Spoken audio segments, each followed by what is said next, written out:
शिवांगी, शिवांगी, क्या है? चाय बनी क्या? नहीं, मैं नहीं बना सकती चाय, जाके खुद ही बना लो। अरे क्यों, क्या हो गया यार? तुम्हें पता है ना, ऑफिस आने के बाद मैं थक जाता हूँ। एक कप चाय पिला दो। तो मैं नहीं थकती क्या? मेरी जान नहीं है? तुम्हारा बाप वो आके मेरे सर पर बैठा हुआ है, पूरा दिन उसके पीछे लगी रहूं, कभी उनके कपड़े धो दो, कभी जूठे बर्तन धो दो, कभी खाना ला कर दो, कभी दवाई दो। अरे सारा दिन उनके पीछे पीछे लगी रहूं, मेरी जान नहीं है क्या? थोड़ा धीरे बोलो, कहीं बाबूजी सुन न लें। सुन लेना तो ज्यादा ही अच्छा है, उनको थोड़ी अकल तो आएगी। यहाँ आकर बैठ गए हैं मेरे सर पे, ये नहीं कि गाँव चले जाए। तुम रहने दो, मैं खुद ही चाय बना लेता हूँ।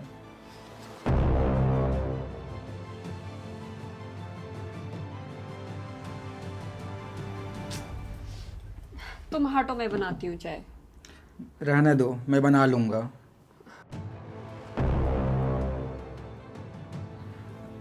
बाबूजी, आप कहाँ गए थे? बेटा वो बस स्टैंड गया था। आप बस स्टैंड क्यों गए थे? वो गांव की टिकट करवा लिए। अब क्या है कि यहाँ मन नहीं लग रहा था तो सोचे गांव निकल जाएं। बाबूजी, अभी आप मुझे नई नई कार दिलाए हैं। आप मुझसे बोलते, मैं आपको गांव छोड़ देता। किसकी क्या ज़रूरत है बेटा? बचपन से हमको पैदल या फिर बस या ट्रेन में सफ़र करने की आदत है। कार वार में तुम ही घूमो, तुम्हारे लिए ही ठीक है। लेकिन बाबूजी, अचानक से आपका गांव जाने का मन क्यों हो गया? बहू,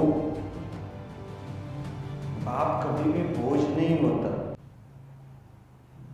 बाप तो उस छत की तरह है, ना होने पे ना बारिश आए, धूप आए या फिर सर्दी लगे, इन सब चीज़ों का एहसास होता है। लेकिन बाप जब तक जिंदा होता है ना, इन सब चीज़ों का कभी एहसास नहीं होता।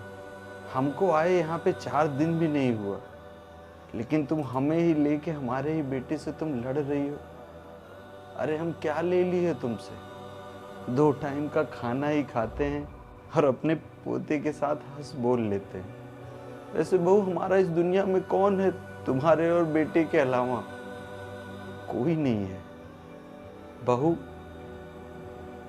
हमको यहाँ ना थोड़ा अच्छा लगता था, बेटे से मिल लेते थे। बचपन से हमसे दूर रहा क्योंकि इसको हमें काबिल बनाना था, ताकि जब ये काबिल बन जाए तो अपने माँ बाप को अपने साथ रखे। लेकिन ये तो खुद भी नालायक है, पूरे पूरे साल हो जाते हैं कभी अपने बाप को याद तक नहीं करता। लेकिन हम तो इसको याद करते हैं ना, इसी वजह से भागे भागे चले आते हैं। बहू, कभी 2 निवालों के लिए ना किसी बूढ़े आदमी को ना ताने मत मारना, क्योंकि जिसके साथ तुम्हारी शादी हुई रहती है ना, उसके लिए उसने न जाने कितनी कुर्बानियां दी है। खुद कई कई दिनों तक भूखे रहा है, लेकिन बेटे को जो मर्जी जो मन हुआ वो खिलाया है।